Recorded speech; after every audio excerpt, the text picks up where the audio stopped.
UGWUMBA. Ọ bụrụ na ndị ndọrọndọrọ ọchịchị ya bụ ndị politicians, ọ bụrụ na ha maara ihe, ha kwesịrị ịma na ihe ka mma ị ga-eme bụ ime nkwa ikwere ya bụ ịrụrụ ndị obodo ọrụ na ọ bụrụ na ị gbago n'uche ọchịchị ahụ e nyere gị.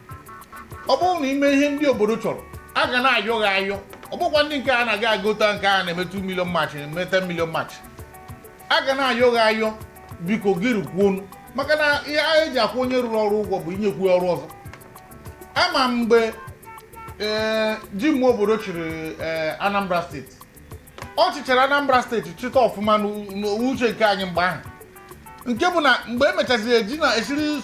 Supreme Court wee wezuga ya n'akụkụ, ndị mmadụ na-ebe akwa, anya mmiri na-apụsịsị ha n'anya. Ọ bụkwa mgbe ahụ nkịta a na-eke ego, ọ bụkwa ndị okere ego, kama na a hụrụ na ya bụ nwoke mere ihe metụ ihe ọfụma ọfụma. O nwere ebe anyị na-aga n'ụbọchị tata, mụ na Epetike onye otu m nọ n'ụbọchị tata amụsị ka mkpọbata ya, maka na enwere ebe anyị chọrọ itinye ọnụ n'ihe gbasara ọchịchị, dịka unu maara nọọ ihe gbasara ana Igbo. Epetike ndị Igbo, Epetike nnọọ odogwu na-abụ. Epetike nwere ihe mere abalị one ma one gara aga. Onye bụ Benjamin Kalu, Chief Benjamin Kalu bụ Deputy Speaker House of Rep. Kamgbe ọnwa onye na-apụ onye ka ọ na-agba chori na ọ chọrọ ịbata dịka onye gọvanọ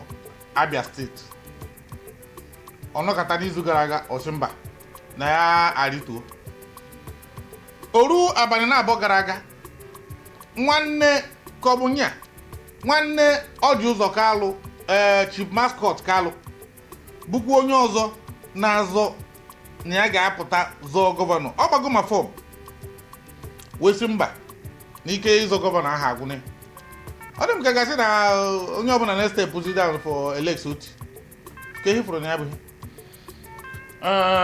Ndị Igbo kene mụ, ọ na-abaghị esibe ogologo. Mana ihe na-ekwa ya ọkwara ogologo ka iji na-ekwu. Alex Otti jikwa mkpụmkpụ. Ọhụdo ogologo ahụ ịma na ihe dị iche na ndị bụ na ndị banyị bụ na anyị ji na-ekwu okwu.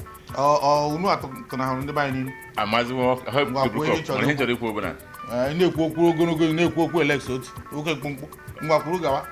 Alex Otti for now ka bụ the best governor na Nigeria. Okay. Na Nigeria as a whole. Okay. So kedu ife ngwọrọ na-abụ na-eji ije contest election against Alex Otti? Ịma na o nwere somebody ekwe si na gịnị ka m kpọrọ ya chief native doctor, sorry, chief priest or whatever ka m kpọrọ ya, na o jere ije machụrụ na ha dị popular, na ya enwekọ ma 5 million votes. O jee nụ nweta 14 votes. Anapụta adịchọ ndị akpọ obi ya tụrụ ya. Chief priest. Ihe a na-eme ga-abịakwa isikwa na-abịa bata. Mba na-akọwara gị ife mistake ndị mmadụ na-eme.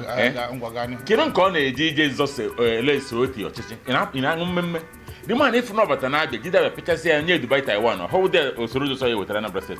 No, this is somebody you can't win Alex Otti. The only person where he kick it in Alex Otti potato na ballot and I talk Peter Obi. So Kyo Mazan and JJ to answer. I just bow out because after that night they fizzle out. I could the chief priest lesson, how much lesson this week. Ọ dị mma. Ọ bụrụ na anyị na-anya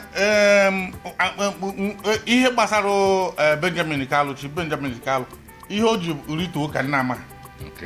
Kama na onye ọbụla na-asị gị ka after mụ na my family kpachara, ndị a kpacha wee dị ka ọ ga-adị mụ a wee kpebie na m ga-enyefe. Mana onye dị ka Mascot siri na ọ dịghị mma ebe ọ bụ na nwanne nwoke Ọji Ụzọ Kalụ na-achị sineti, o winibekwa ha. Ebe ọ bụ na ọ na-achị sineti, na ọ dịghị mma sinetọ na gọvanọ isi n'ofu afọ nwanyị. Ọ dị m ka m kụọrịa aka na o metara nke ahụ,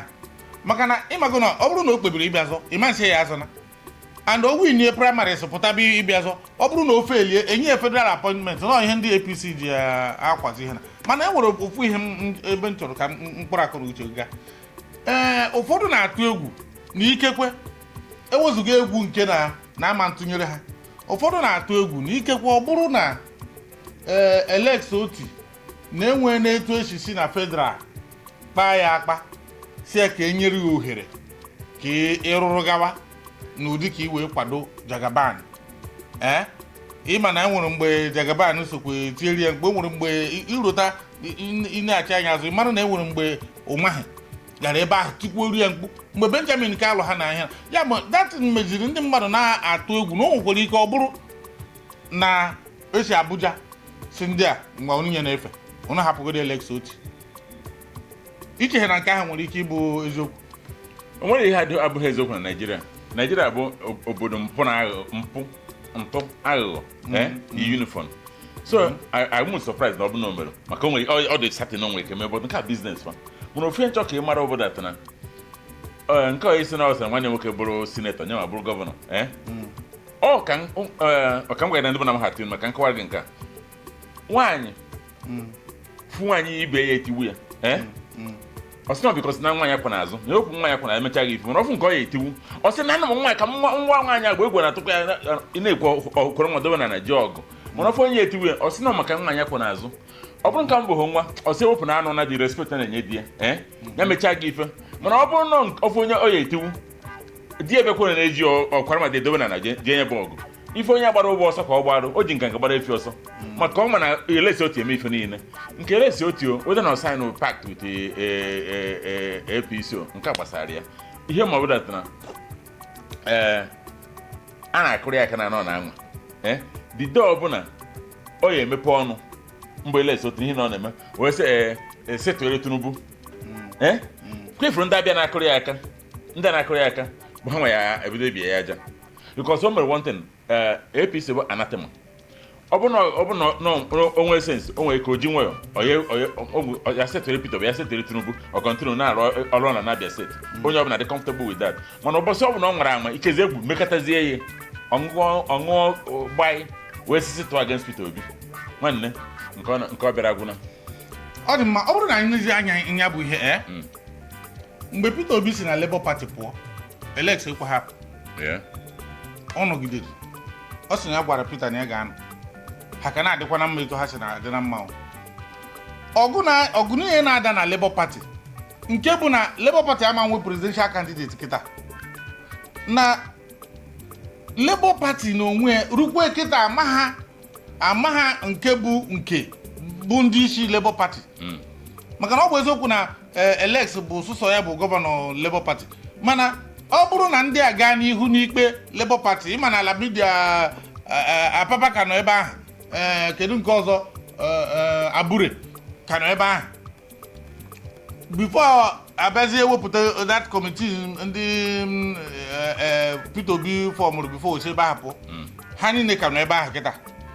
Alex ike obi nọrọ na Labour Party ebe ma Abure na onwe na-etibu mkpu mgbosi na a na-eme expel bụ na enwere ihe karịa obi ikekwe ọ bụrụ na enwere ihe akpara akpa ebe a ka m na-eche nke m maka na ọ dị ka mmadụ isi na ya na-aga PDP kịta PDP ịma ha ka nke Wike bụ ihe Supreme Court ga-enye flag ka nke nwoke nke ọzọ ndị nke a na-ayọ Jonathan ha bịa ka agha ya aja so na ya bụ ihe nwere etu ọ dị na politiks Naijiria bụ a na-egwu etu ọ dịka a na-azụwa draft ịma mma a na-enye ka irie ịma mma ka ọ bụ ihe ga-egbu ka a na-enye Ugwumba ị na-ege politiks Naijiria mana ihe efolo ya ọ bụrụ na efolo politiks Naijiria Tinubu wee kwe Alex Otti nkwa mebi na kwere ya nkwa si ya nwoke nwere na-ahapụ Abia steeti Alex Otti ọ jụrụ ndị National Assembly ife nye na ha jeru Tinubu kwere ha ọsọ kwa Tinubu bụ afọ yes kwere ha nkwa si ya datana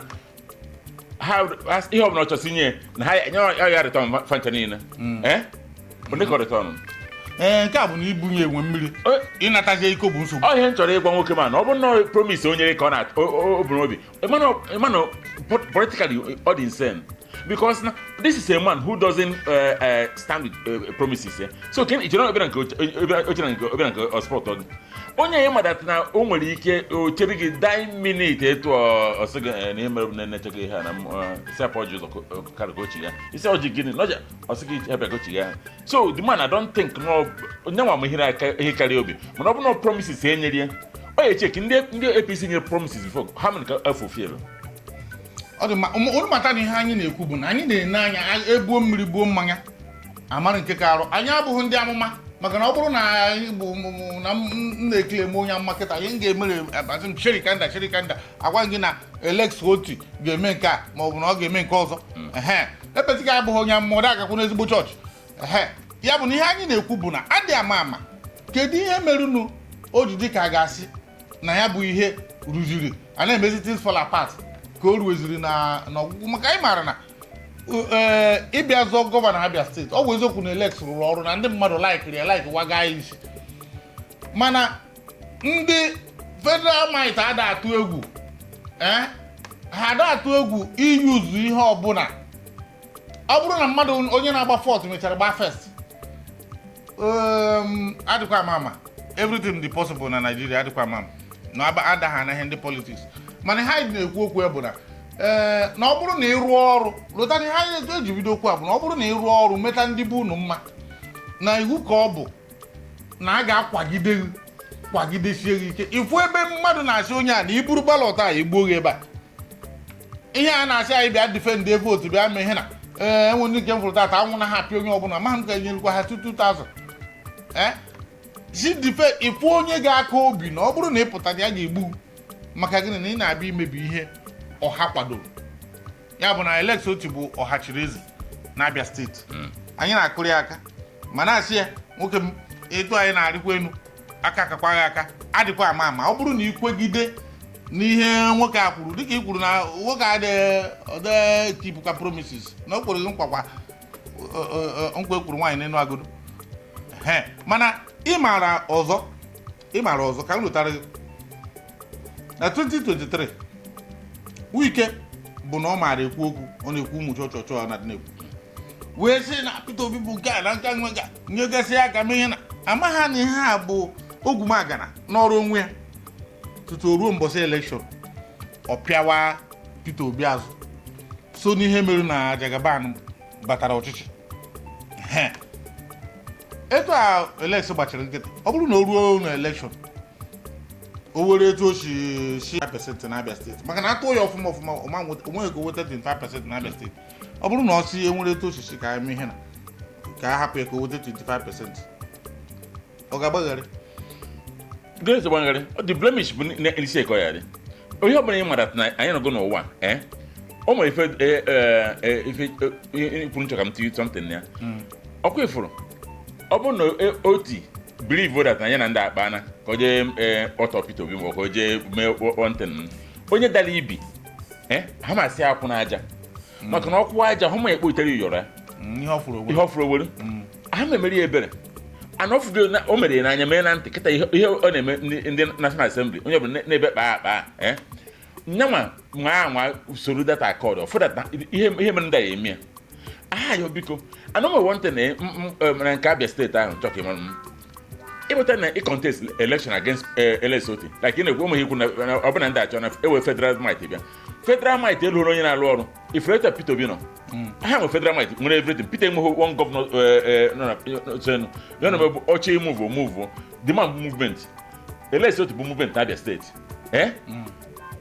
onye bụrụ federal bịa Abia steeti o nwere ike ịkaba ha dade onye nwe 14 vote mbụ chief priest chief priest nke mụ na chief dibia ka a na-akpọ ya okay so there's a priest there eto osu we believe na federal might bịa ya na nwa Jagaban na mma so abịa na ka ego ihe enye onwe 14 ito ije against Alex Otti n'ihe ọ na-arụgo na Abia steeti o nwere ike agbakọcha vote n'eti ma rigi ma ballot box eburu inwe 17 so ọ baghị uru ihe onye ọbụla na-eji mụrụ suicide mission ka ọ bụ pama njeda one atọ Alex Otti yes mụ na might ya ndị mmadụ like ọ na-arụ ọrụ onye a na-akụrụ ya aka mana ọnwa ahụ amepe ọnụ ya kwuo against Peter Obi Peter mankwụ paka ndị so Peter Obi Peter bụ oracle ndị ha so enu bụ ndị atọ na Abia steeti gwa nwoke na ịbụ ezigbo onye ohi echere egwuregwu agasa ihe ọ na-eme so onye gbara ọgwụ ya ṅụọ ọ dị mma nchịkọta okwu nke mbụ Alex ịgba na mbọ n'ihu Chukwu na n'ihu mmadụ o ruru ịbata second term onye ọbụla ọzọ na-aga achọ ka ọgha iri aja na garị onye ahụ aka ga-egwu na mana gị wee jikwa n'aka gị ugbu onwe gị site na ịnyụcharụ nsị ịtụpụghịzi ọnụ n'ihe ọbụla a na-ekwu maka ya mara na ya bụ ha adịghị ezi isoro ofu onye gọvanọ na-anọrọ onwe ya na steeti ya na-arụ a na-afụ ya n'anya na-abụghị ndị a na-bi na Abuja ya bụ na ihe ọbụla bụ nkwa na ọ bụ nkwekọrịta a na-ewetara ya akwụkwọ ya ma ọ bụ aka ga-ewetara ya akwụkwọ ya maka amaara m na ndị a na-achọ ụzọ a ga-eji mee ka ana Igbo niile bụrụ APC ọ bụrụ na ọ daa etu ahụ biko maka Chineke ka anyị ji na-anyọ na afụgo dịka ofu onye nwata ga-aga mba difọ nne imekọtakwa kpaa aka na ya bụ ihe ọ ga-enye gị nsogbu aṅụ ga-agbasa gị mana etu ọ dịgodo ugbu a anyị asịghị na imere anyị asịghị na kama na anyị na-ene anya kedu ihe nwere ike ibute ihe dị etu a onye ọbụla na-enyefe ịma na a na-anọkọta asị ọ bụrụ na ị na-anya nke Lagos steeti Desmond Elliot pụtara na-emeghe toga nna ya ukwu bụ Gbajabiamila bụ onye nwere backing of president wee sị ya nwoke m na ị ga-agazi ọzọ o mee toga wee nyefee oru mbọsị ya emere ihe na ọ sị na ya resign ana ewee jisi ike nye ya 270 votes ebe onye nke ọzọ were 11,000 plus votes so na ụdị ihe aha na imekọta wa mee ya biko ọma ngazikwe na ana Igbo anyị adịghị ama maka ezi afa ka ego iwetago ego nweta ọtụtụ ihe dị iche iche Chineke agọzie na-agọzikwa ego oke ezigbo afọ anyị bịara weta tinye na nke iweburu biko ekwena ka mmadụ kpọọ gị n'ala ebe a ka m na-emechi okwu mepụta gị ndị banye kene m odogwuele so ote gị ntị epetike na ayọ gị mbụ Ugwumba sị gị hapụgo biko na ndị ha ma ayọ gị ọkwefụrụ eche pụta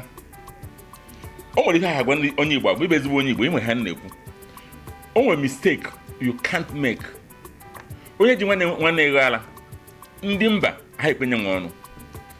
ihe a na-akịta emeke ebu na nwere alliance nwere tụga agịda ama allegedly iwe allegedly into maybe ịnwegide nkwụ wee kwuo against Peter ma ọ hapụgodo APC owi na Abia steeti ebe a ka ihe mgbu bidoro maka na ha echicha ihe nwebute nọ ọ bụrụ iwin nọ iweta 25% anyị ma na ọma nweta na ndokwu nye nwere onwe sef Abia steeti ahụ bido nwe nsogbu na ya ugwu ị nwere kịta ọ bụ na ị laikiri ugwu gị kechie ya ọfụma gwa ha datara ọkwa efuru nke a